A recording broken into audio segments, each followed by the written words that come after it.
नमस्कार, सुखी जीवन या यूट्यूब चॅनलमध्ये मी तुमच्या मनापासून स्वागत करते। उद्या आहे आमलकी एकादशी। तर उद्या सकाळी आपण उठल्यानंतर आंघोळीच्या पाण्यामध्ये आवळ्याची पावडर थोडीशी टाकायची आहे आणि या पाण्याने आंघोळ करायची आहे। यामुळे काय होणार आहे तर आपल्यामध्ये जर काही नकारात्मक शक्ती किंवा निगेटिव्ह गोष्टीचा जर आपल्यावरती प्रभाव पडलेला असेल तर ती पूर्णतः निघून जात असते।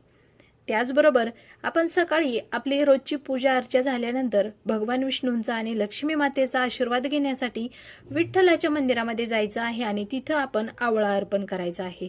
भगवान विष्णू आणि लक्ष्मी मातेची कृपादृष्टी आपल्यावरती राहावी यासाठी उद्याच्या दिवशी तुम्ही हा उपाय नक्की करा। त्याचबरोबर संध्याकाळच्या वेळेत जर तुम्ही आवळ्याच्या झाडाखाली शुद्ध गाईच्या तुपाचा जर एक दिवा लावला कणकेचा बनवून तर आपल्या जीवनातील दुःख दारिद्र्य दूर होणार आहे आणि आपलं जीवन अगदी सुख समृद्धीने आणि भरभराटीने भरलेलं असणार आहे। उद्याची आमलकी एकादशी ही जी आहे ना, या दिवशी आपण जर आवळ्याचं दान केलं तर आपल्याला अगदी पुण्यफळ म्हणजे 100 गाई दान केल्याचं पुण्यफळ प्राप्त होत असतं। गरजू व्यक्तींना आवळ्याचं दान करा। त्याचबरोबर उद्याच्या दिवशी तुम्ही दीपदान देखील करू शकता।